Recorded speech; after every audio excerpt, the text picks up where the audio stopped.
right, welcome everybody to episode 12 of the Blowback Roundtable.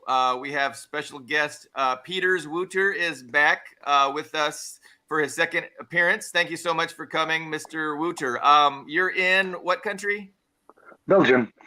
Belgium. Belgium, near Brussels. So yeah. Well, thanks so much. You always have great input, and we appreciate hearing your perspective. We've already had a pretty raucous backstage. We've got a lot of discussion going on already, so I thought we'd just go ahead and get things rolling. We titled our program today, "Everything Has Changed," and that's in reference to just the kind of shift that we've seen in the headlines and in the reporting on the Ukraine issue. It definitely seems like, there's not a lot of excitement anymore about Ukraine's military capability or about their, ability to recapture any of the territory that, they were so excited about recapturing a few months ago. So that's one thing we're going to discuss. Another issue was yesterday I had the good fortune of interviewing Scott Ritter with a friend of mine, Juan Rodriguez.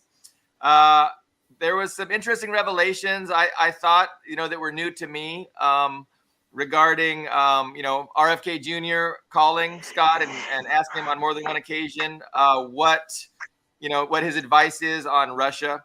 So there's some things to discuss there. And then we have a big laundry list of current events that have taken place this week, which we can speak to. But so, the other thing is, U.S. domestic politics. And that's very contentious issue. Carlos area. Yep. So where shall we go first, guys? Whatever we want to do. I didn't see the Scott Ritter interview, so first I'd be really interested to know what was his answer to his answer to RFK Jr. about advice on Russia, and then your perspective. Yeah. So let's talk about that. So Scott,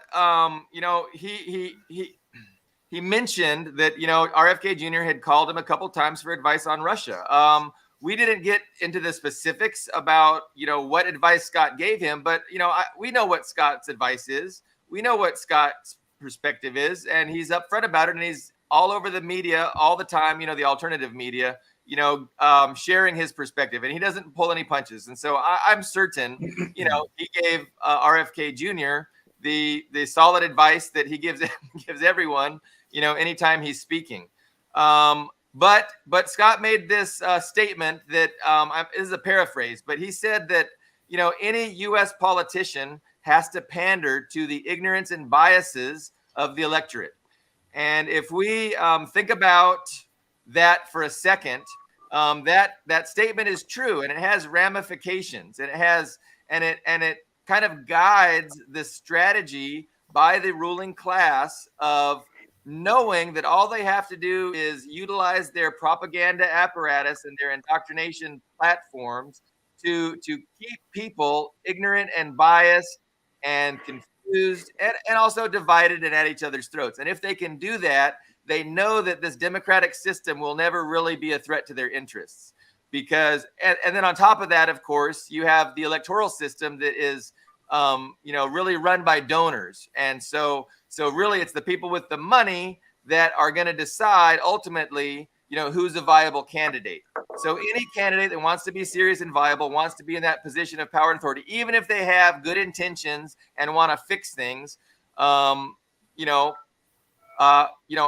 to engage in a pandering to these biases. So in a way, I thought that really did explain RFK Jr.'s poor stance on Israel, because there's a lot of pro-Israeli money in Democratic politics, and then also in Republican politics. But the pro-Israel lobby is quite powerful, and they throw around a lot of cash.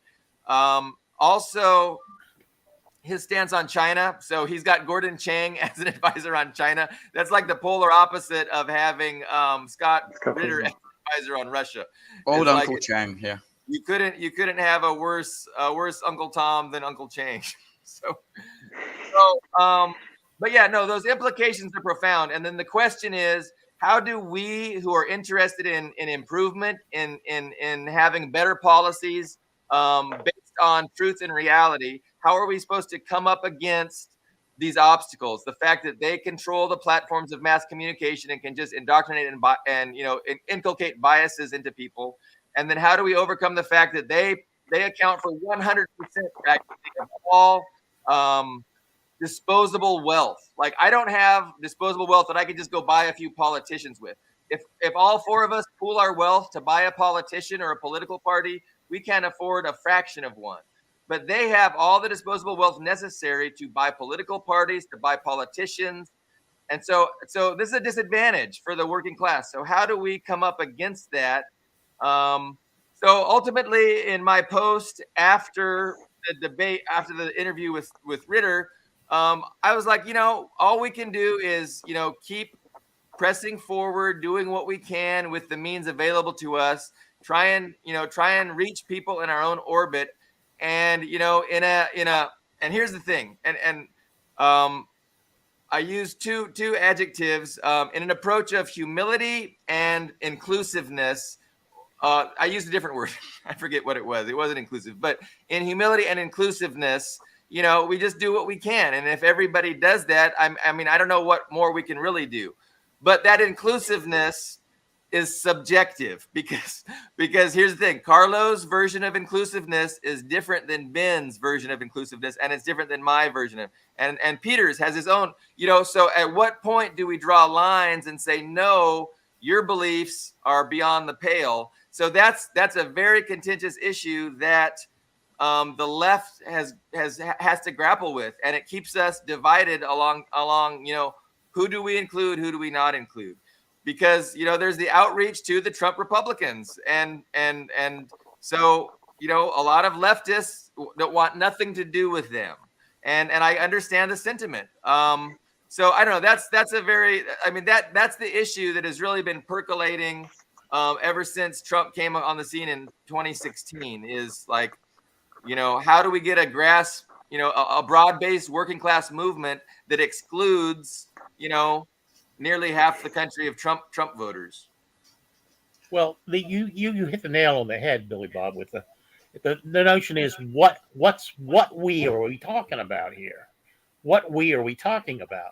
I mean, we talked earlier about the Trump's share of the African American vote in the last two elections, and how it actually went down. And and it's very clear to any American who can think it through that the reason that Trump doesn't get the African American vote in any great numbers is they're scared shitless by his associations with white supremacists and fascists. A large part of that is exaggerated by the mainstream media, certainly, but it actually happens. It actually occurs. We just had witness of that. 3 African Americans killed at what we call dollar store here in the U.S. By a blatant racist who went crazy, and was able to get all kinds of guns. Had swastikas on his AR-15. So on the one hand, I think CNN is going overboard with the reporting of again and again. They're exploiting it. Let me put it. That's what the word I'm looking for. But it actually happened. It actually occurred. So no one in the media, this goes across the media. This goes all the way from CNN to Fox to the other big far right thing, Newsmax, whatever it's called, all the way to the podcast people that you and I frequent. Like, and I know Ben doesn't want me to mention names, but I'm thinking in terms of people in Europe now, like Alex McCorris, and George Galloway, who apparently don't know shit from Shinola about U.S. domestic politics, who exploit these things and say things that I know are patently false. And so it's not just a problem with it's not just a problem with the mainstream media, like CNN and Fox, for example, but it's a problem with the notion of what we mean by we. And that's been a contention with in our little circle for a long time, because I had to come to the conclusion when it comes to domestic politics. I can understand Douglas McGregor and his position on. I think he's done a brilliant job at elaborating the situation in Ukraine militarily. A wonderful job. But the fact that he ends every little diatribe he has, except recently he's mellowed a little bit. I think he's looking for a position. Feels like he's taken a step back. Yeah, in the Trump administration, which may be inevitable. He comes off. He's a bigot. It's clearly he's a bigot, and for me to be in support of a bigot in any way, shape, or form, living where I do with the people around me, be associated with a bigot like that, it's something I can't reconcile. I appreciate his positions on Ukraine and the failure of Europe. Yeah, but I much prefer Scott Ritter's stance on it. Which European would you like to hear from first to respond to that? One. You guys choose. I don't want to make the choice. Wouter, what do you think? Do you want me to go first? Yes. Okay. I'm writing things down so I can catch up later on. My approach is, since I've been cited, I'm going to remove myself from the US, the internal politics, and get you a little bit of history, okay? Because the 1950s, Hungary, it was bombed to smithereens. People were in poverty. There was a huge shared, the Nazi regime just failed, okay? Basically, communism was very popular because the Red Army just liberated us, okay? It was, well, the communication media was paper at the time, basically. Black and white photos, paper. But that's how people like Rákosi came ahead, the father of Hungarian socialism, basically, at the 1948 election, basically our revolution. And he put forward a basic program to fix the well-being of every person. And people found, the Western types, the ones who were very loyal to Austria and Germany, found faults in him. And he's this, he's that, he's a Nazi, he's a whatever. They had all those words. We didn't look for purity in our candidates, because then you'd have to go to basically, I don't know, an abbey somewhere, look for a nun, basically. And I'm the same way with RFK Jr., the same way with, what do you call it? That black guy, Cornel West. Trump, I'll get to Trump in the end because I have my own diagnosis of this. But Caleb Maupin, to paraphrase him, he said, no big leap forward ever began without being a huge crack in the leadership classes. And my final conclusion, maybe the end of this video, but if you go through the news, is most of over the place, including Africa, including Ukraine, including Southeast Asia, they don't know what the fuck to do next. They are split. And it is a huge difference between old money, banks, big oil in America. And there's the Silicon Valley faction, the thought police kind of billionaires, but the smaller types. And then there's the guys that Trump basically stood for. In communist vocabulary, they're the petty bourgeoisie. They own their little mom and pop stores, their little hairdressers, their means of production. And they live from that. And they saw their shit going down the drain for 20 or 30 years. Their living standards go down. So for me, going away from, which it seems like based on Billy Bob's diagnosis and Ritter's diagnosis, that you have to go down this sort of identity politics, culture war bullshit, it doesn't make too much sense to me. Because if Trump said part of his program was, we're going to build mega cities. Now, I'm not saying he's a wise or intelligent man or an inventor, nothing like that. But that was something that resonates. And Hazardine, someone who Carlo also likes to bash, just came up with like a 15-point program that pretty much 8 out of 10 Americans can get aboard. And I even though there's a media blackout, he's tiny, we're tiny. For me, that would be the way to get ahead. But you have to be cautious, fully aware of the splits of, some people, we're going to destroy Russia first and then go move on to China. The other people, like Ramaswamy, we recently saw, saying we'll give everything that Russia wants, we'll reconnect it to a global economy if only it abandons its alliance with China. Like, I hope he knows that the Chinese diplomats can watch these things. I'm not sure that's going to work. But for me, the key is have a proper program to help the working people. And in that case, I know I'm the outsider looking in. I don't have all the data, the facts at hand. But calling everybody fascist, which is objectively not true, calling everybody this, that, and the other, isn't as helpful as creating a proper program. And at least half of what Trump produced as a program, would be good news to working people, not just in the US, but the world over, I don't want to monopolize the time, but I'm going to do what I do. What I do is give you an anecdote. Give me. My wife and I were sitting watching Max Blumenthal, and there's two new editors who wrote that very good article on Tinubu, and that based on WikiLeaks information, which has been around for years. All you had to do was go on the WikiLeaks page and put in Tinubu, and you would have gotten the information. They did that. But they're going on and praising the high heaven Trump. It really turned into like a love fest for Trump, and my wife can't stand it. So she said, I can't stand, but she won't write in. So I said, well, just write in. That's this shit is easy for you to spout, white boys. She doesn't want to do that, but I convinced her to do that. But then, in her own way, she had to elaborate once I got her started, she elaborated to them all the reasons why them lionizing Trump is idiotic. It'll come back to bite them. It will. It'll come back to bite them big. So she elaborated that, and suddenly, this was a live feed. Suddenly, the topic changed. Max got all sweaty and stuttery because he was just called out. He's a white boy. He doesn't understand what happens to African Americans in this country. He doesn't understand what happens to Native Americans in this country. He doesn't understand any of that. He doesn't understand what happens to working people in this country. Why ginger boy? Does that make it worse? This went so far.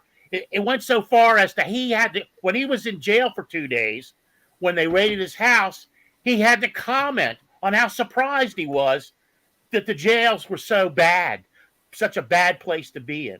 That's how white he is. Okay, he got really nervous. So did his cohorts, and then Max fell back on the thing. Well, Biden was the one that introduced all the draconian laws that locked up all the Latino and African American young men. He did. He was behind that. But Rosalie's smart. She already included that in her response. So he was just basically parroting what she said. They got so nervous and were so rattled by her comment that they closed the show. They were going to go on longer. They stopped. So all you white boys out there, I think you better shut the fuck up, because frankly, there's going to be a lot of people that are going to be harmed and die when Trump is reelected and in this country. And with the situation in Ukraine winding down, that's going to be a kind of huge focal point. All you have to do is look at the statistics of the Southern Poverty Law Center and to see how dangerous it is to be Jewish. I mean, I think that's hyperbolic. African American. Possible future deaths. We know that Well, maybe not future. It just happened the other day. It's not future. It's not future. See, you people ask. But that's under Biden, right? That's under Biden, and we know that 300,000 Ukrainians are dead under Biden. That maybe wouldn't have been dead under Trump. But this guy was a big Trump. He was another big Trump fan. He was another big Trump fan. It's hard to quantify. He had swastikas on his gun. Because Peeters needs to, have his say as well. Okay. Well, I was going to respond, but this is go on, Wouter. I think the difficulty is you have to keep the general overview, and as well be able to react on certain specific concrete events, and they can be even very small. But you can use those small events, even though they're killings of people in a liquor store. On the global picture, we have to say they're small events. You can use those concrete things, to lead people to the bigger picture. If you have a bigger picture, it's not just analyzing geopolitics. It's more than that. It's what Ben, you thought you have to have a program, a radical program that, if you're looking into, actually could work. And we have the privilege to live in these days, to have had the Soviet Union, the Cuban Revolution, and a couple of others that really they proved to be working for many decades. And we can point it out. It's not just something written by a couple of enthusiastic people on the left. Things really can change. And I think you have to, you need to have a majority attitude. You have to imagine, what if we are tomorrow in charge? What would we say? If something happens, like, the culture war thing, we know that it's propped up, that it's, prepared into this pseudo bipartisan, pseudo choice. But if it happens constantly, how do we react? I think we should react it as it is, explain what happened, the bigger picture, and then refer to the program that we have. Where this racism comes from, it's to divide up people. All kind of discriminations exist to divide up people, and that's what it turns out to be. And then you can point out to the Soviet Union what the level of racism, incarceration, drug abuse, and the criminality involved was, and it was really low. And then you can look at contemporary China, apples to apples. Oh yeah, close enough. I think that's what we can do for ourselves, and if we do that properly, we inspire people like Scott Ritter, who then talks to people in power. I mean, the thing that I'm surprised and not surprised that there's such a short line between the Foreign Policy Review, Scott Ritter, and then a major candidate in U.S. politics. Yeah. That's just a couple of steps. We have to also realize, you specifically, how close we are. If you whisper something in Scott's ear, he can whisper it in someone else's ear. And, it's not a little game. It's not a small league you're playing. Yeah. I'm afraid I'm much further away from Orban than Billy Bob is from RFK Jr. In this interrelated step. But yeah, interesting all around. I mean, what I would caution is when you look at something like, if you get to badmouth people, I get to badmouth people. You go to an event by PSL, Party for Socialism and Revolution. I don't know if you know the party. They're the king of the protest cage. Basically, whatever issue is, they're there. They're going to do a protest, and then they go home. And they say, check your privilege, your little white boy shit. And there's basically intersectionality or more. It's an oppression, basically, tournament is what they're involved in. None of that unites anybody. It should be this fucking ridiculous culture war stuff that further and further and further slices up. I mean, we discussed shortly that beautiful video that came out from a red-bearded guy, the rich man north of Richmond. And I saw in that, you probably know the Creedence Clearwater Revival song. It has an epic video clip, The Fortunate Son. And in that, I saw an American working class, the countryside, the Midwest, that I can absolutely love. I've been to America for 8 hours in what was San Francisco, a proper city, not what it is today.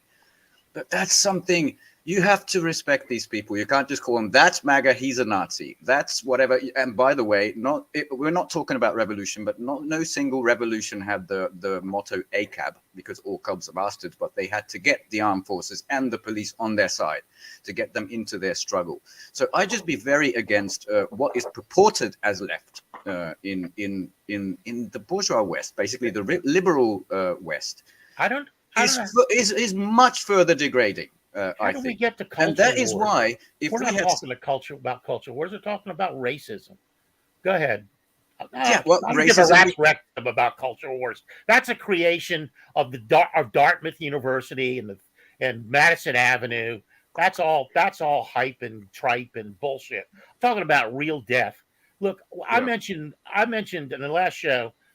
You guys are too young to remember this, but I mentioned Rex 84 Night Train, and that was a program under Iran-Contra that was led by Oliver North. He wrote the position paper on this, where there was a bunch of Colorado military bases that had formerly been used to train guerrillas around the world, Tibetan guerrillas, to go back to their destabilize their home countries.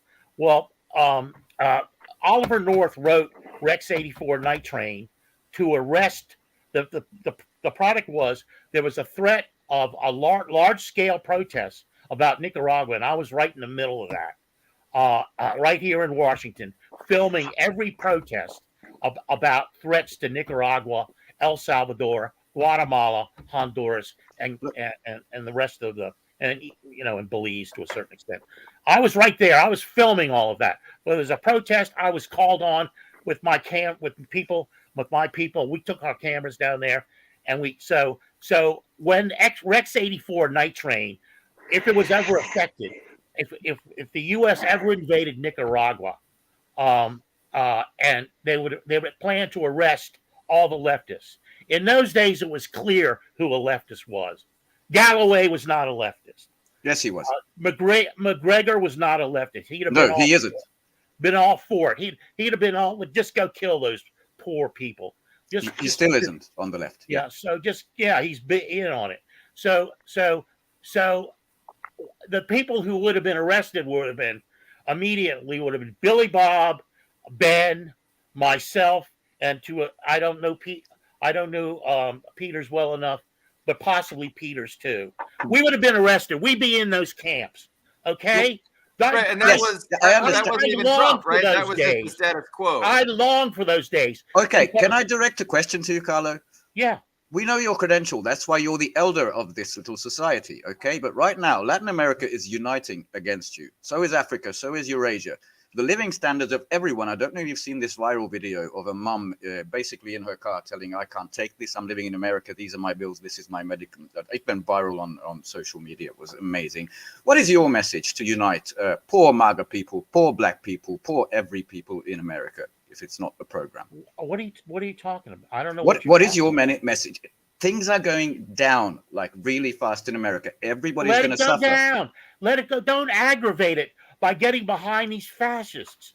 Well, I mean, I'm not the only one. I'm not the only one that's crying wolf here. Who's a fascist? Not wolf, but I'm not. That's a bad simile. But I'm not the only one that sees it. Who's the fascist? What's that? Who's the fascist that we apparently got behind? Trump, for one. Oh, he is. He's an opportunist fascist. Believe me, if it came down to putting you in a camp, he would do it. He would do it. But to suggest that Biden wouldn't do it, I think is confusing. Biden would do it too. That's my point. Yeah. They're all dogs. So your point is don't do anything? What? No, my point is be aware. Be a little bit aware of who you're dealing with. Okay. So let me try and make a point. Don't lionize these people. This is the discussion that we touch on. I don't think I've lionized Trump.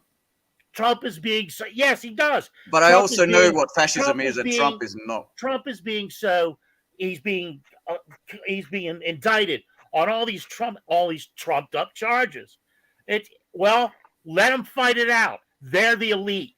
You're not. Well, the good news is he's opened up the door now to other people being indicted later. So that's going to be interesting. I'm with you that he's an opportunist. Completely with you there. With a fascist, I completely disagree. But Billy Bob wants to make a point. Well, yeah, no, I wouldn't say he's any more fascist than all the rest of them. That's not saying anything. That's just. Hey, Carlo, you had your chance, Carlo. Can you just not interrupt me, please? Sorry. Yeah, but you can't equivocate like that. No, I can't because it's my turn to speak, Carlo. Okay, go ahead. Just let me speak. Okay. So I point out that there's a purity fetish, right? There's a purity fetish. Everybody embraces the purity fetish, and like Ben and myself, we have lines like we're not gonna associate with certain people with and embrace certain perspectives and certain policy approaches, right? So we wouldn't embrace, any kind of a racist agenda that's overtly racist.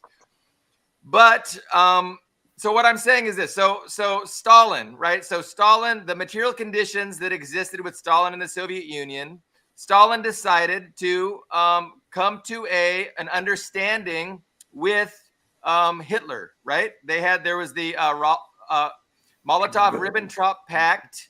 It was the best thing for the Soviet Union to do because they had the liberal fascists in Europe that were trying to destroy the Soviet Union, and then you had the actual fascists. So liberalism is just the moderate wing of fascism. So I think what gets missed is there's all this rhetoric. Oh, Trump's a fascist. We have to hate Trump. But guess what? Biden's a fascist too. So when we keep in mind the fact that, both of these wings of fascism oppose the working class, I agree with Ben. We need to come up with a plan to unite the working class. And I don't think we can rule out or write off large sections of the working class because we want to give them a label of fascist supporters or racist. Now, there might be a lot of people that are racist that are never going to come along to our side.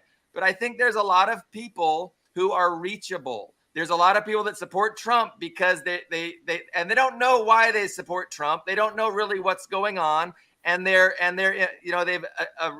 they've taken this indoctrination, and they have these biases, and they have this worldview that's been inculcated within them by the billionaire propaganda apparatus that we discussed at the beginning of the show. So our job is to help them, to come to a better understanding of truth and reality and unite them against, both wings of the fascist dictatorship, the moderate fascists typified by Biden and the less moderate fascists typified by Trump and the Republicans that, support MAGA. But there's no other option. Let it all burn is Carlos' nihilism. But for me and Ben, we're about actually improving things, and we want to unite people and make things better. And we're serious about that. And we kind of get frustrated with people that want to just let it burn because that's not responsible. I don't want to let it burn. I have nothing to do with it. It's burning on its own. I can't do anything about that. It's burning at a rate I would have never. We can work to fix it. It's burning at a rate I would never have imagined 30 years ago. Never. That's fine. Caleb Maupin was. You began with this kind of empty comparison of World War II, Stalin and Hitler. Okay. Compared it to U.S. domestic politics. Well, Stalin came but no, he he didn't. He brought some time. Beside the point, Carlo, please. What Caleb Maupin, for instance, he's fought his whole life for communism in his own way. He did an event with Scott Ritter, and he was a killer commie for mommy guy. He said that, and then he's here agreeing with 80% of what they say. He does a podcast with Laurie Spencer, formerly of the Libertarian Party, who mostly bash existing socialism. I want to kill a commie, exactly like that, because they don't know better. And he's teaching them. He's reaching out. He's doing this stuff. The Libertarian Party and Caleb Maupin's CPI, the Center for Political Innovation, do events together. Even if they don't agree on some things, they can say no to NATO, no to fucking war. Whereas a lot of people just don't do the broad paintbrush. Like, I'm not saying all black people are alike in the US. You shouldn't say all MAGA people are alike and they're bigots. And by the way, the fascist thing, the only fascists I right now know exist in the world are in Ukraine. Okay, it's the Banderites. That fits every definition based on the hate of another. Okay, if you're talking about, you should maybe define it, but I don't think it's productive if you define it as the union of industry with politics. It gets thrown around everywhere to discredit everyone. It's not getting thrown around. It's staring you right in the face. The only reason Trump was elected was white supremacy. Do you think I didn't get called a Nazi a couple of times? I guess I'm with Orban now. How many times do you think they call me a fascist? Well, I don't know. Probably very often. Yeah. Yeah. Well, we're going to disagree with that. We don't think white supremacy was the only reason Trump got elected, and we don't think he promised white racism. It had nothing to do with the economy. That's actually true at all. It had nothing to do with the economy. Poll after poll showed that the people who voted for Trump were quite comfortable economically. They weren't the lower classes. They were the middle and upper middle class. That's who voted for Trump. And he had huge money behind him. Peter Thiel money. Who came up in the Tanubu scandal. Peters, did you have something to add? You want to arbitrate? Well, Moderate. if you have the opportunity to appear in a show or whatever with a fascist, a pseudo fascist, someone who facilitates fascists, it's all about communication skills. You drop your point. You just start talking, making your point, and pushing your point forward. So if there is, some pseudo culture war thing that's being presented to the people to keep them busy, you can just use it very, very quickly and then say, okay, Trump might be better for not having a war with Russia, but in the end, do you really trust him because he's a rich guy? How did he become rich? And then we should not underestimate people's brain power the Yes. way the mainstream media have been doing it for a long time. I'm sometimes surprised how people are still, in the back of everything, keep a more or less the same brain. The way this poll was conducted in Germany and France, where 50% of the people, I was terribly surprised in a good way. I thought it was 10-20%. Me too. Just tell us about the poll. It was done by the guys who did the Free Navalny campaign, with the Moscow Times magazine, which is in the Netherlands, right? So it was done by those guys with very different expectations. But what were the results? Which is like an admission against interest. So it has extra weight. Yeah. Yeah. So the results were Putin was far more popular, I think, than the leaders of the nations, which was Macron and Scholz. That was one of them. And the fact that the US came out on top of who created the conflict, right? So those are the polls. Well, on top, I mean, even if it was 30%, that's substantial to build on. That was remarkable, and that's a really good point. That I think most people in the US, most people in media saying that's your enemy. You shouldn't trust, and people are beginning not to trust that. They did this with Putin, they did this with Xi Jinping, that's a fascist. They did this with Orban, that's a fascist. And yet, in reality, when you conduct a poll like that, it seems like, so I'm not going to take a word for that shit. It depends on the wording of the poll. Ever since Martin Luther King, the world has been asked, by a variety of polls, what country is the greatest threat to world peace? It's the US. Since Martin Luther King, it's been the United States by overwhelming odds, and now it's over 90%. It's normally that in that range. I mean, people since the Vietnam War could see what was going on around the world. Of course, in the United States, it wasn't that. In the United States, it was just the opposite. Trying to polish the significance of this was a poll fundamentally hostile to Russia and the Kremlin. It was worded as such. It was the metrics were such, and yet it still came up with these results. I think that's remarkable. And it was European. I'm fond of calling American ninnies. I don't do that lightly. I've been around them all my life. They're ninnies. I don't do that. I ask them, "What do you think? What do you think about the situation in Honduras with Zelaya in 2000? Do we reach out to the ninnies? I'm talking about, or do we write the ninnies off as hopeless? Yes, we write them off. We write them off. They're going down. Let them go down. They're ninnies. They're going to remain. Yeah, it's fine. Let them go down. I think this was a blister that we needed to pop. I'm just not sure if it's productive. Can I interject? Yes. Go ahead, please. In the discussions I have with people, and people say something totally wrong, and I give them one chance. And I ask them, do you really mean this and that? And if they double down on racism or whatever, I write them off. If they're like, yeah, I mean, you don't understand me. What I exactly mean is, and then they start to nuance it. And I say, okay, there's a door. The door is open. Come in. And now I'm going to tell you what's behind it. And I've learned to do that quickly.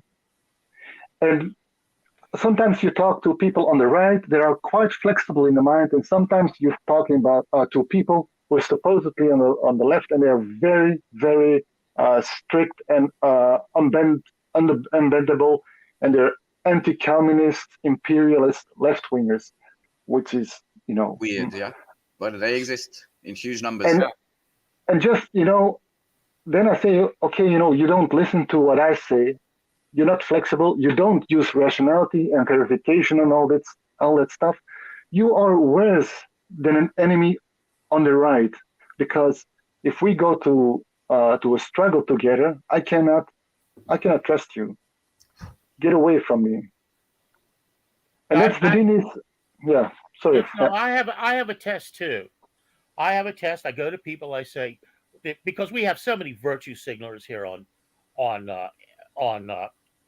Ukraine, and I'm right in the heart of them because I'm in the literary world. You know, I associate with novelists and poets and people who are naturally mushy about, you know, and don't want to really know anything about what's behind it. They'll dismiss you in a home. I say, look, I can prove to you in less than 2 minutes. I can prove to you in less than 2 minutes that Vladimir Putin has saved lives in the Ukraine. And I go, look, this is how it goes. In 2014, after the Maidan coup, Azov Battalion and Reich Brigade and all these Nazis attacked the Donbass. There were 4.5 million Russian speakers living in the Donbass at the time. 2.5 million, 2 million of them who fled, mostly to Russia. Yeah. If Russia had not intervened, those Ukrainian Nazis would have killed untold hundreds of thousands of those people. In fact, I sent Ben some rather graphic footage about that period. Hard to watch. Just recently. They would have killed far more people that have actually died in Ukraine on both sides if Russia had not intervened. It's the children screaming that gets to you. You know what the answer is? Oh, you're crazy. You don't know what you're talking about. You know, so all I've got left is, well, you're a ninny. You know, what else do I have? Go down. I had to, you know, you watch these people who I mean, I was watching, I think this guy, Johnny, whatever it is, he looks Asian, but he has this, I Googled it the other night. I said, the best buffets in Kiev. Okay, so he was in Kiev just a few weeks ago, and he was going to all the buffets in Kiev, elaborate buffets, paid for by me. Thank you very much. Okay, don't send me a thank you card. You're welcome, you rich fuckers. And so he's going around and he's walking with this other ninny who's also a foodie, and he's in Kiev, and the ninny and they're lionizing the Ukraine, you know, because it's an NGO. I mean, that show is obviously sponsored by the CIA. But the guy turns to him and he goes, and with this little look of doubt on his face, he turns to Johnny and he goes, well, of course, Ukraine is winning the war. You know, you fucking delusional fuck, doing a TV show, eating all this elaborate food while men are dying on the front line. Yeah. And all from my fucking taxpayer money. You know, so I couldn't resist writing about 15 comments into this, you know, because that's just my nature. But this is the kind of ninnyism you're dealing with. And when you're dealing with it, just like in Ukraine, good for you. And you let them fail. You let the Russians go in there. You let them crush the motherfuckers. Same thing with the U.S. Let China crush the motherfuckers. Let them just turn this into a desert. Okay, that's certainly your perspective. May I try to save it? Fuck it. Let go. Look, it deserves to go down. Just on the level of sins. If you want to talk about an ethical and moral level, slavery, the Native Americans, just on that level, it deserves to go to hell. Look, okay, thank you. Point well made. I don't invite destruction on a whole people anywhere in the world. I do. I understand. They deserve it. And you've made some right points. One of them was Mitt Romney in an interview recently said it's like 10% of GDP and no Americans are dying. It's like bang for the buck. So he really doesn't register human death at all, which is horrifying from the outside looking in. Yeah, look at his religion. Okay, but Just listen, look what you his are living in religion the is. heart of a dying empire, and there is a terrible crisis coming. There really is. I am living in basically another sort of watershed between East and West, which recently was a diplomatic capital of Europe. There was like 8 heads of state here while the World Athletic Games were going on the 20th of August, which was founding day in Hungary. Here, for 30 years, people have been saying we were occupied by the Soviets. Oh, it was terrible. Now we are free. And people's life didn't get better for 30 years. And suddenly this war came. Orban, being the realist, he is saying, uh-oh, we're a mosquito. They can crush us in fucking 5 minutes. We're not going to sanction them. I don't care what you've been told for so long. So he got my vote.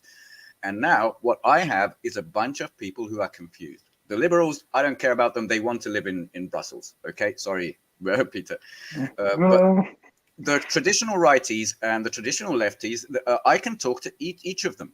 And for the last 10 years, I've brought around, Isten haza család is their motto, which is God, country, and family. These traditional, big Hungary, these people, like 8 out of 10 ideas that socialists had, including, what was life like back then with the housing, what was life like with your job, with your guarantees, with the pioneer camps for your children, with the safety. I've done that. And a lot of them have just said, okay, I come around. I didn't say, oh, you're a right winger, fuck off.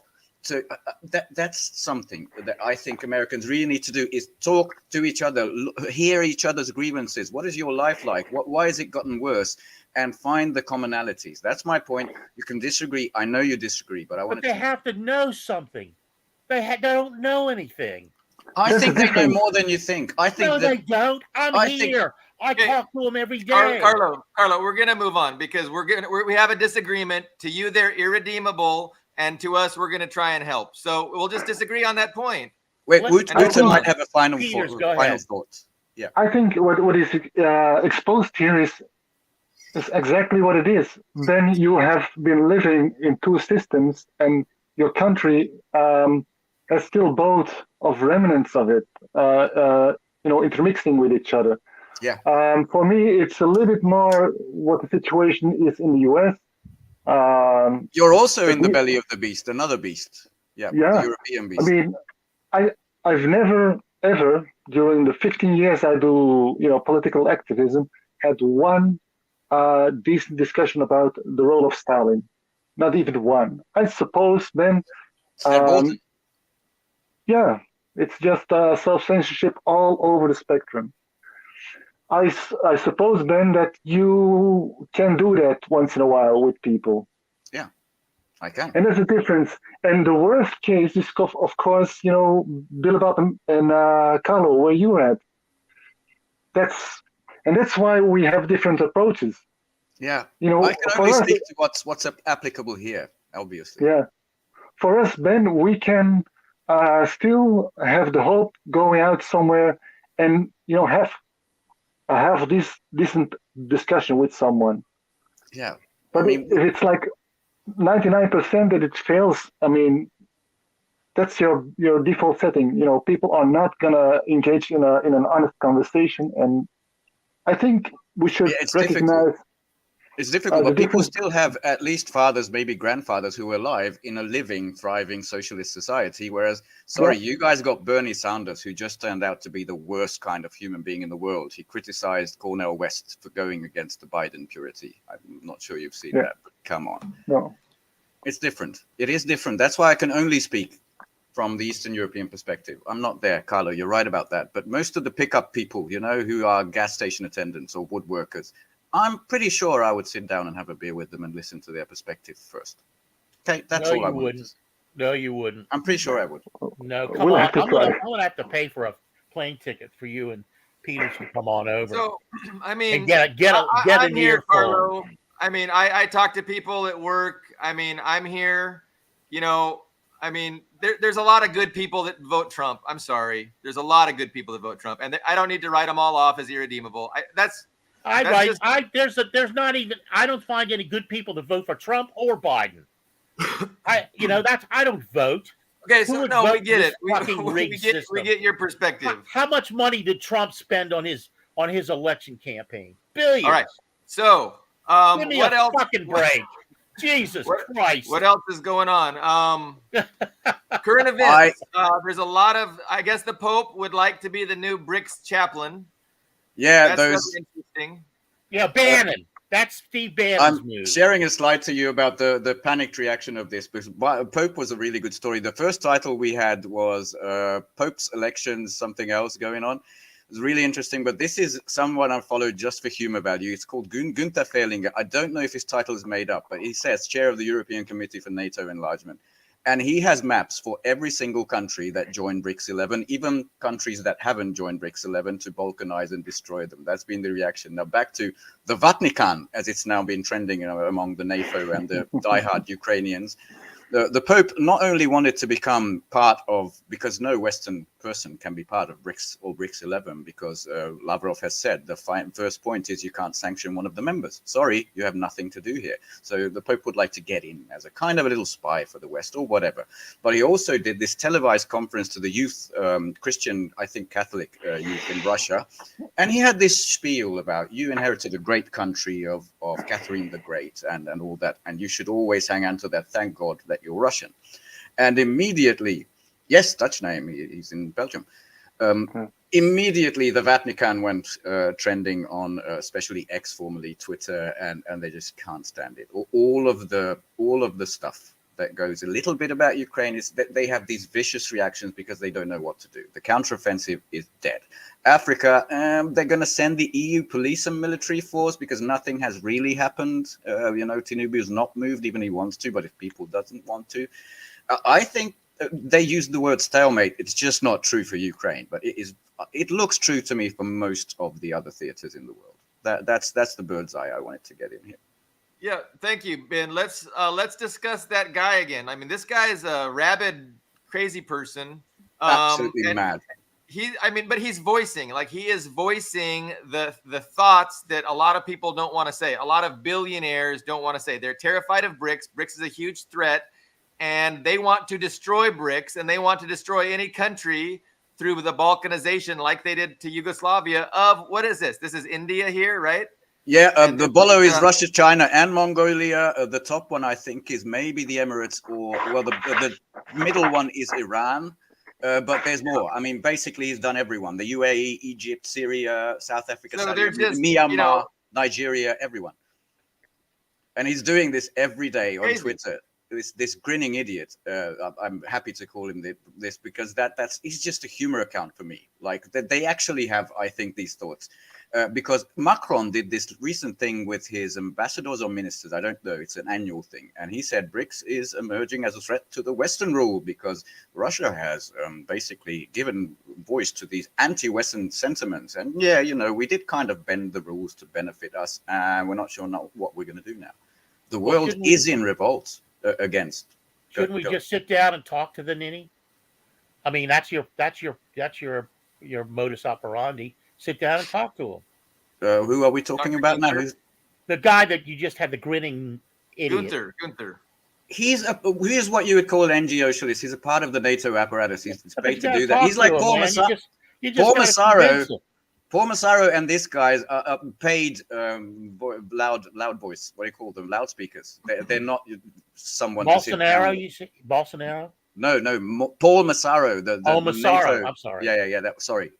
That one up. But I mean, if I was to seriously respond to Carlos' question, I mean, I would point out that his question misses the reality of oppositional class interests. So these working class people I want to reach out to are confused about what their interests are, what their political and economic interests are.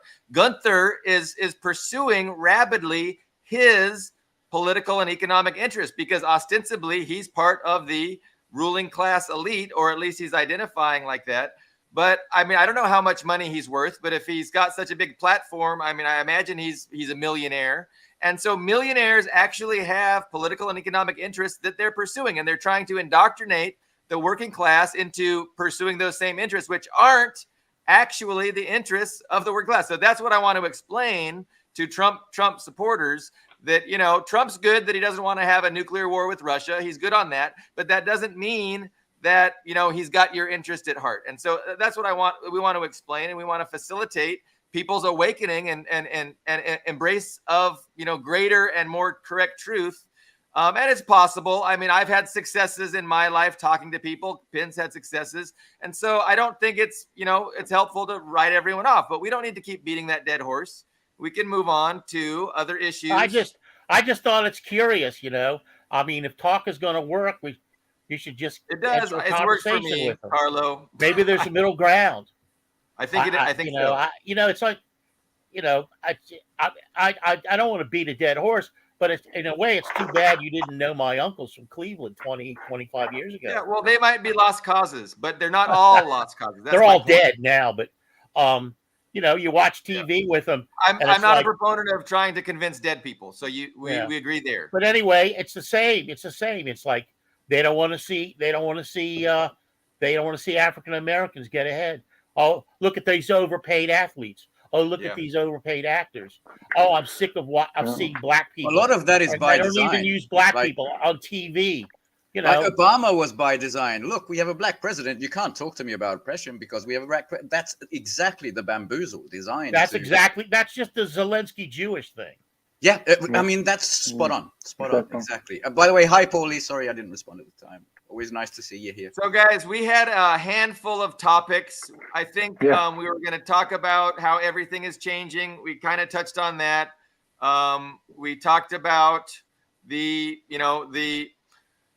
platforms of mass propaganda that the politicians, have to pander to these inculcated biases within the electorate, which causes them to do these crazy things like be pro-Israel and anti-China.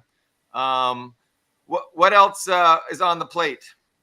I didn't have the best couple of days because it was like 14 degrees Celsius. The Zelensky backing away from the U.S. and the West. He's going to go it alone.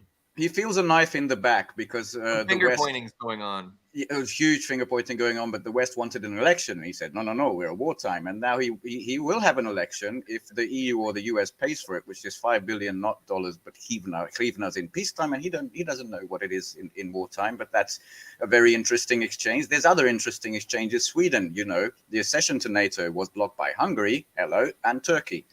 And now they said, well, we'll send Gripens, which is their fighters, their signature fighter jets, which we also have in Hungary. They'll send that for admission. Like, I don't know who that's meant to appease because Hungary is not going to join you on that. And Turkey is not going to stop until you stop burning the fucking Quran. So there's these interesting steps. Prigozhin is confirmed dead by the Russian investigators. The BBC doesn't want to believe it. According to them, the investigations and the plane crash were faked. And I'm just thinking the British don't know what to do in this fucking position. They were in recession. So is Germany. And if the US pulls out, because there was this US official, which I think was the biggest thing, unnamed, our favorite friends, the anonymous US officials in the Wall Street Journal said, we built up this mountain of steel for the counter-offensive. We can't do that again. It can't exist. So I think just pulling America. We can't handle this without them. We can't handle this. So that's what's going on in most of the Western European states, as I see it, at least. Because if the US pulls out, man, we are going to have some problems for a decade at least in this region. So what's going to happen? Well, first of all, I'm not a Nostradamus guy, but there's a lot of disgruntled Nazis and a lot of weapons in the black market. I mean, you do the math. What's going to happen to Europe with a failed state that's indebted to all sorts of places for weapons, for BlackRock, for all these. I mean, it's not that difficult to put together for me. I hope I didn't touch some sort of nerve with Carlo. I do apologize if I did. No. I'm easily rankled because I live in this fucking country and I hate it. I'm not a Scott Ritter that goes, I love America, something like that. I hate this country. I hate it to its core. I don't. And I hate a lot of the people, most of the people. The people I find that I associate most with and why I moved where I live is because they're this is where minorities live. So and even to a certain degree, we're being invaded by white upper middle class people because it was cheap to live here. It used to be cheap to live here, and it's become a nightmare. Look, it's a pimple we needed to pop. I just hope it's out of our system now. What do you guys think? No, it's not out of my system. I can't wait till this place hits rock bottom. So I am glad. I appreciate your perspective, and I am genuinely thankful that you are on this program to share it, because it would be boring if it was just me and Ben agreeing. So don't let us make you feel like your You're not gonna, you can't do anything. You can't touch me. Good. Peeters, Ben. did you have something to say? I was gonna go in a direction, but if you had a thought, I believe. I was not capturing your point fully. Do you think fascism is on the rise somewhere in Europe? My point. Or did I miss it? Or Ben, is this towards Ben. Ben? That would be my point. No, not. It absolutely isn't. You know, Sweden has laws like if you lift something with your right arm like that, you get taken to training course because you look like someone who raised his arm. They're basically what do you call it? Allergic to the aesthetics of it. But the thing is, these Banderites, if they really lose, they got taken for a ride by the USA because they were meant to believe that they would destroy Russia and everything there, you know, and they fail. And there was this Radio Kiev that put out a thing saying to the 400,000 heroes who won't pick up the phone, and then they removed it. So maybe around 400,000 people died in this. For the West to just abandon it, these guys are going to have a huge amount of vengeance on their minds, and I don't know where they're going to turn to after Zelensky. That was my thinking there. Not that I don't think Orban is a fascist. I don't even think Ursula von der Leyen, the bought and paid for U.S. Queen of the EU, is fascist. I don't really use these lightly. What I'm worried about is the post Ukraine is what I'm most worried about. You know? Yeah. Okay, I get it. All right. So I was gonna read from an article just comparing China's growth to other countries over the last 4 years. You know, I had the privilege again of interviewing Scott Ritter yesterday, and he saw a comment on during the interview from a viewer, and it got him a little bit riled up. The comment was something to the effect of, you know, China isn't really an economic rival to the U.S. The U.S. is preeminent in its economic status, and that kind of riled Scott up, and which was good to see because we want to get Scott riled. He's at his best when he's that's true.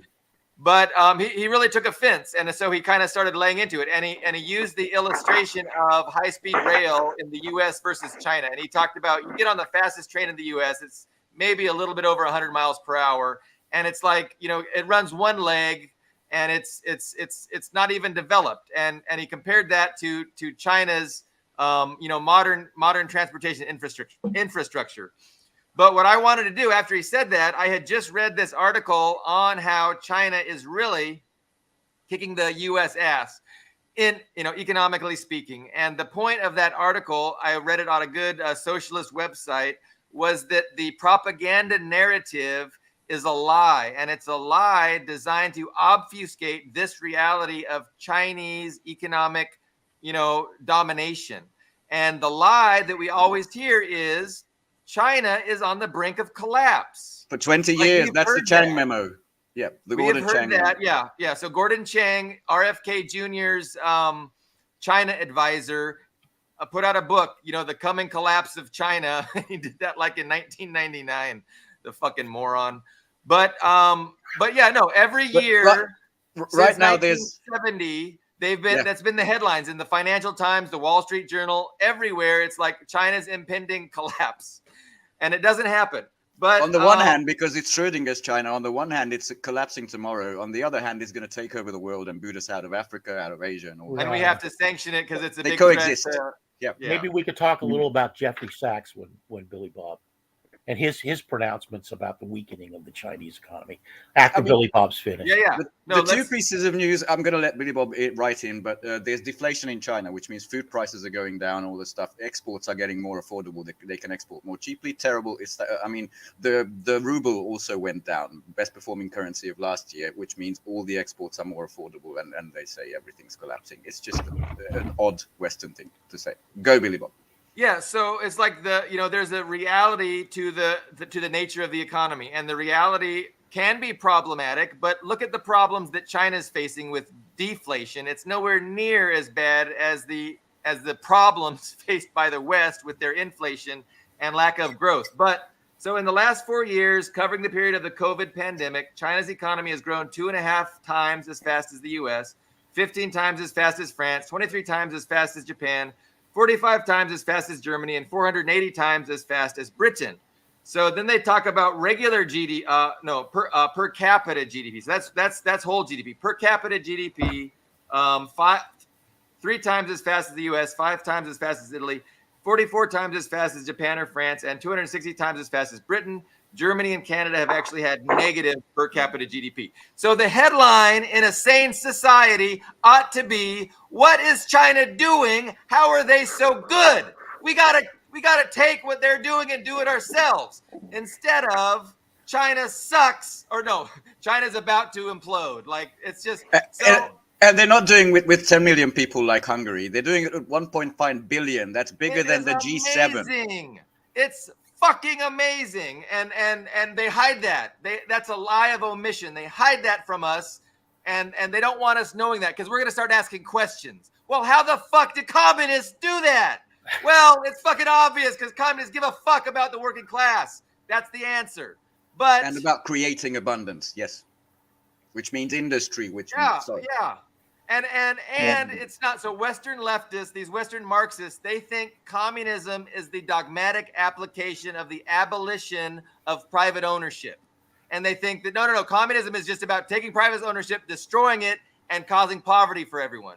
That's what Western Marxists think Marxism is. And they're just as stupid as these, and the more magical thinking, the anarchist variety, they also completely internalize the degrowth thing. We're going to live with harmony with the trees. It's going to be Avatar, basically, like de-industry, de-everything. China is the opposite. Yeah. Well, and they also say it's necessary to save the planet. We have to do it if we're going to survive as a species. That's the worst. And I'm not sure that's fundamentally true, but I hope I'm right there. I hope they're not right, because that's a whole can of worms, not for today. But yeah.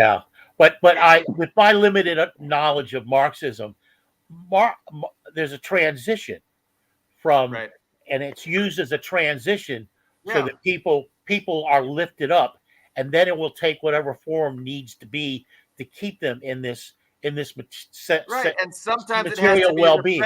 Repression. Sometimes you have to use a little repression against the interests of the capitalist class, who are going to push for counter-revolution. So again, it's all dictated by material conditions. The material conditions dictate the policies that you pursue, and it's subjective. But we've had some experimentation so far. China is proving how superior that approach is.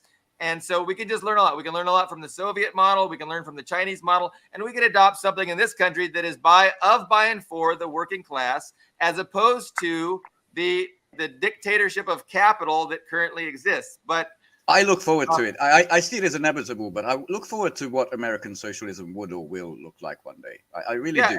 It's not going to be Chinese. Caleb Hoffman has some great insights and knowledge and wisdom about that. And so do other people, that Carla doesn't like. No. Should we simply dispense with what Jeffrey Sachs is saying? I want to hear it, Carla. The sanctions are having a negative effect on the Chinese economy and its Belt and Road Initiative. Now, let's go to the Wayback Machine again. And Jeffrey Sachs used to be a disciple of Milton Friedman. And I think it's important to remember that Chile was his turning point. It disgusted him so much, but the involvement of the Chicago School in the destruction of Allende. By the way, anarcho-capitalist, that's your utopia right there. It's Chile. Yeah. Or Russia in the 90s. Well, why he's coming out with this notion that the Chinese, when it comes to, say, Cuba, for example, the reason Cuba is the way it is because the United States has its boot on its neck and has since 1960, and it will not allow it to be, as Chomsky said, a threat of a good example. The beauty of China is it's too goddamn big to do that to. You don't have a boot big enough, boys. It's the Eurasian landmass. They're going to take that boot and shove it right back up the U.S.'s ass. I did not hear that Jeffrey Sachs was making the assertion that the Uh. Western sanctions have been detrimental to China. Yeah. Obviously, they do have the potential to be. I didn't know that it was there yet. China, again, still, we just looked at the numbers. China's still doing better than anyone, and they're doing that with the biggest population. So that it's got to be the hardest for them than anyone else. But so the thing with Sachs is, he was a big proponent of this free market era that just destroyed Russia. So I don't think his turning point was in Chile because, Russia came after that and he was pushing that same nonsense onto Yeltsin's Russia, and it was a disaster. And so he actually, I think his come to Jesus moment was after he saw how bad it destroyed Russia. Then he started questioning, that approach. But I don't really trust him because of that. And it's not surprising to me if he doesn't use his gravitas and his platform to, maybe agitate a little bit against China. But I'm not sure that's what he's doing. I haven't seen that. He's so far, I like his rhetoric of the past several years. Yeah, he was basically criminal when it came to Russia's transition to capitalism. Those days were horrible. Every Russian remembers. But to take a look at this crisis, let's look at just Western headline hunting just for this week about China. Okay, I'm going to just list you a couple. First of all, there's going to be a third China-Africa Peace and Security Forum in China, which is Monday to Saturday next week. Okay. They're doing joint drills to boost defense cooperation with Pakistan. They just won the contract to do like a 2.5 billion Saudi Arabian nuclear facility. They're also renovating the largest airport in Iran. Iran is the big jump of the BRICS 11 to me because it was sanctioned from every side. And now the first train on the international north-south corridor, which goes from Russia through Saudi Arabia down to Iran and then possibly to India, has left. It's just gone through the countries. It's a brand new trade route. Okay. The Western economic guys, these are the Bloomberg, the Financial Times, these people are in an absolute panic at the potential that the BRICS expansion holds, despite them, or in spite of them. I'm never sure how to use that. But that's why it's the hysteric headlines, it's going to fail, it's already failed, or it's going to take over the world, because apparently was a NASA guy saying that China is to blame for the UFO thing. So there's also that side of very weird things to do, because I mean, maybe that's what America is. Give the financial news, the real news, and also give absolute hysteria to the people to keep you confused. Is that a current goal or something? But it feels like that. Of course. I mean, they use their platforms to talk to amongst themselves and to disseminate, the real story, and they hide it. But then a lot of it is just pure indoctrination. Trying to get everybody to adopt the interests of the wealthy elites. But the reality is that everybody's interests are opposite, typically. We want peace, mutual prosperity, development. We want infrastructure like China has. We want good schools, good hospitals, good jobs. And that's really not the primary interest of the wealthy elites. They want to just maintain the system that's so good to them, where capital and whoever has capital has all the opportunities and advantages.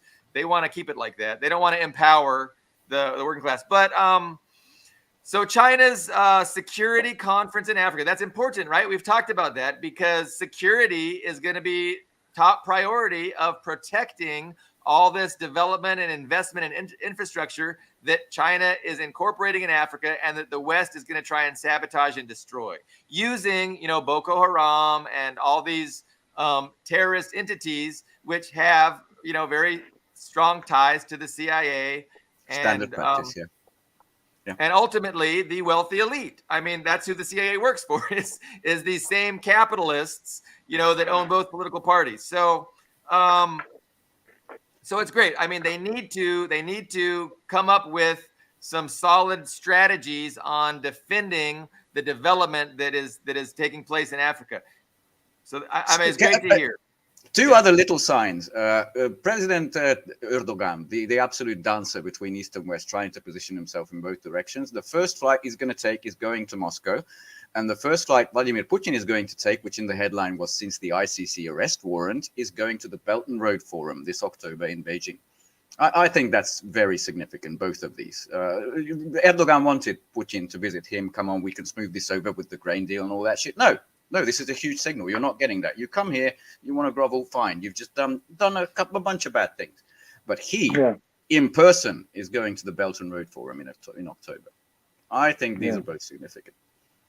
Not talked about in the West at all. We mentioned last show how one of those new Belt and Road routes is kind of specifically taking Turkey out of the equation.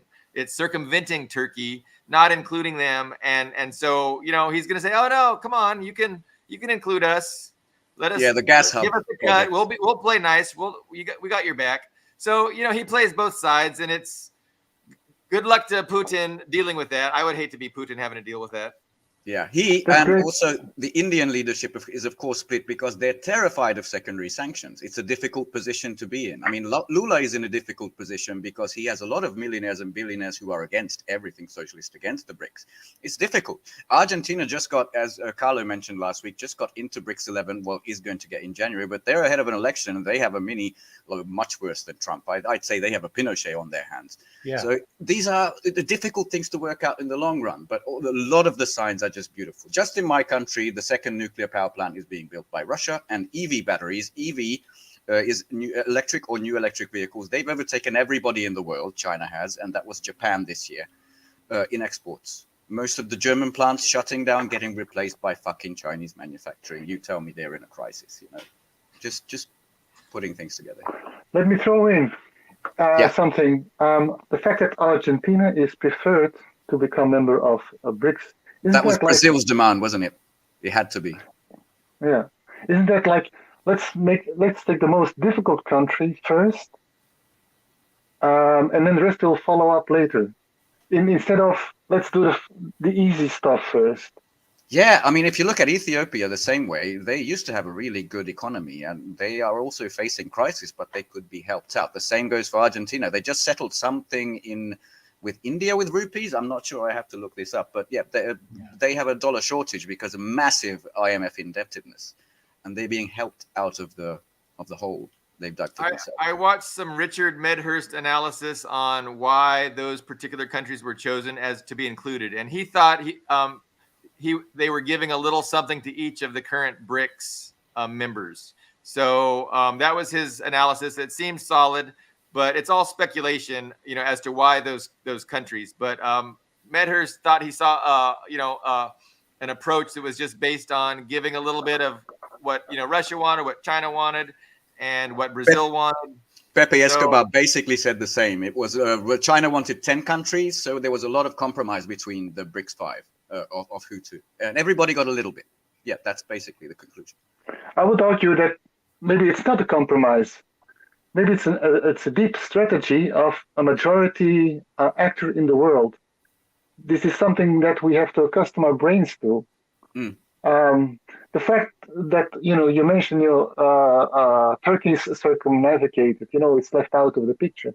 Why is that? The Belt and Road from the get-go had different routes. They can, if Kazakhstan does a strange thing, well, we go around you, no problem. No country in the world can do that. The US could do that, and maybe, Europe could do that, if they played their cards a couple of decades ago, well, and, with a humanity perspective. But they're out of the game. Nobody can do that. It's like you don't have 4 aces, you get 9 aces in your deck of cards, and you can play one. Oh, you don't want to play with me? I take another one. Nobody can catch up with you. That's very confusing. Yeah, I like it. That's very Chinese. I don't know. Yeah. But it's just power play, Yeah. It's easy to sorry. Very good point. Yeah, it is a good point. But I think Argentina is going to prove to be problematic. It looks more problematic than India. And why, if Lula had this hard on for getting somebody in the South America also, why didn't he go to Venezuela? Because the whole thrust was toward consolidating the world's oil. Yeah, and rather than 80%, they would have had 85% with Venezuela on board. And Venezuela is already conducive to accept any BRICS initiative. They already have dozens of Belt and Road initiatives operating in Venezuela. So Yeah, I wonder if goes- we can see same Venezuela, goes but, to- justifies me. Same goes for Bolivia, who had this foreign minister statement, which was a little bit butthurt. Like, we're all aboard. We really want to. And we made our position clear. And I guess next time they're going to get in. But, I mentioned that Argentina is under huge IMF debt. Like, in a $44 billion. Yeah, like enormous. And what Lula is basically doing, he just proposed this week, according to Agencia Brasil, they're paying its exports to Argentina, Brazilian exports to Argentina in yuan, which they can easily get, as opposed to the US dollar, which we are really, really short on. So maybe if he can lift some people out, if he can ease the situation in Argentina, they'll look more, maybe they won't elect that asshole and look more positively towards this alliance. It's an interesting move, and I don't have all the insight. I don't. We're just speculating here. Yeah. 40% poverty rate in Argentina. Yeah. But if Argentina is in BRICS and they have, a really right-wing leader, and they need BRICS, BRICS will do what the IMF will do with other countries, but in the opposite way around for the good of things. They will force him to do stuff that he might not like. And I think, okay, this is just a theory of mine. I think it's exactly why China went for Argentina, because they're the toughest to handle. That's interesting. You probably heard that Imran Khan just got released in Pakistan, and he's the populist person. And he had an independent foreign policy with Russia, with China. And at the same time, Argentina is doing shared drills with China. So they've kept the foreign policy, even though the US kind of wanted the guy out. But now he's out of jail again. It's just, it's weird. Yeah, Orban is not a left-winger. Modi is not a left-winger, but he has interests. Yeah, even the right wingers are going to be constrained, and they're going to be forced to do things that are best for their country. I mean, they wouldn't be able to maintain their time in office if they just rejected these tremendous opportunities. And then by accepting these tremendous opportunities, then they further constrain themselves into behaving rationally and in the benefit of the people. So I think I agree. I mean, it's a good strategy by China. I don't think it's an accident that, I'm sure they put a lot of thought into choosing these new countries. Yeah, I mean, it's been years of talks. That's definitely true. And it might, on South America, Middle America, it might ease down the inter-country tension. If you bring Argentina a little bit closer to Venezuela, for example, politically, the tensions are not that great. Maybe the bond is not going to break, and some really heavy fights will break out. Yeah. Just keep everything together and not let everything explode. Take some how do you say that gunpowder out where the gunpowder is. That's good. And that also sounds Chinese, by the way. It's like you're spouting Chinese wisdom. And it might moderate Uruguay too, the little country wedged in between, which needs a lot of moderation. But isn't that the last place on earth that still has diplomatic contacts with Taiwan and not China? The last really Western. There's one little South American country that's still. I do know that they were host to CIA torture schools, and they would this guy Dan Mitrione, way back in the 70s, I guess, would snatch bums off the street, people living on the street, and torture them to death. So under the CIA aegis. So they've got a long history, black, dark history. And when the Tupamaro, a revolutionary group, kidnapped Mitrione and killed him, it was a great gift to mankind. And they made a great movie about it called State of Siege, Costa Gavras movie. And but they've been genuinely, for a while they ameliorated the situation, but now they're really bad. So that it might have that effect. That's interesting what Peters is It's proposing. like you're giving them too much to lose, and so they're not going to make a rash decision if they have so much to lose as far as the development that China's offering and things like that. Now they Most of might have them are- chosen. Also, they might have chosen France or Canada. They're both begging to get in. Okay, I don't know why Sam's asking us about gloves. None. None of us are wearing gloves, Sam. But sorry, sorry. Most of those right-wing leaders are opportunists. Yeah. And those are, if you have power, if you have handling power, you can move them a little bit out of the danger zone. The real enemies, as always, are the smart ones, or the ideological, intellectual ones. But luckily, the right has not the brightest people in charge.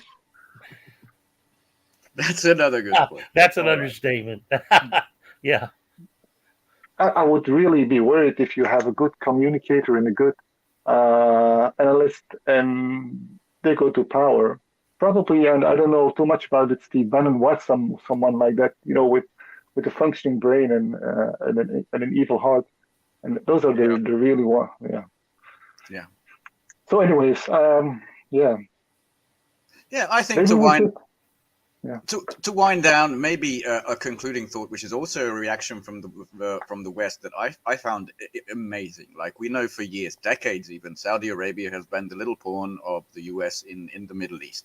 And now that it's part of BRICS, their main oil company, Aramco, is under investigation by the UN, get this, for human rights violations and climate change issues. Now, last week, Japan started dumping so-called refined radioactive water into the sea. There's heaps and heaps of outrage around Asia and the world about this. I didn't see Greta Thunberg. I didn't see Greenpeace. I didn't see all of these people. They were not there at Nord Stream. They weren't there at the Kakhovka Dam exploding. I'm not saying that the climate isn't changing, but the really selective use of outrage, I think that should give people pause. That's what I wanted to say, because this could be something defining for decades for the ocean. They've expelled international investigators from directly taking samples from the fucking water that is apparently safe for everyone, and I'm that's something I'm mad about, and so is China and most of the people in the world. No, So that's a the great point. Thanks for articulating that. The US also, by the way, decreased food and seafood imports from Japan, just on the quiet. They didn't announce it, but they've almost down to half. Yeah. Of course, yeah. If Japan does something, they do it very well, including shooting one's own food. Yeah. Yeah, master levels. Yes, they call it mastery. Yeah, but it's amazing that you do that. I mean, if you even have the thought as a leader to you might do that one day. It's I mean, I forget the company, the nuclear company. I think TEPCO or something like that. They did the measurements. They did okay, it'll be fine. They had 5 plans. I just read up on this, and one of them was solidifying the wastewater into concrete and putting it underground. But that was much more expensive. So as usual, they went with the cheapest one, and they are checking themselves. They are checking themselves to say it's safe. And I didn't want to leave the viewers on such a somber note, but it really. But I like that. It's the politicalization, the weaponization of climate change, and its selective use, for political purposes. It's ridiculous. And then if there is a legitimate climate change issue, that just it just doesn't do it it does it a disservice by the way they approach it, just so selectively. Yeah. And I'm worried about all that nuclear wastewater going into the Pacific. I mean, we don't know what that's going to do. You made some other good points that I don't remember, but is this, are we going to go ahead and wrap it up, guys? I think we're at the wrap up point. What do you guys think? We went an hour and a half. I enjoyed it. I always like to get loud and yelling at my microphone, and I did. So I'm very satisfied. And I appreciate everyone's participation. So, we're going to end broadcast. I'll see you guys in the studio in 1 sec. Thanks. Bye. Thanks for watching. Bye-bye.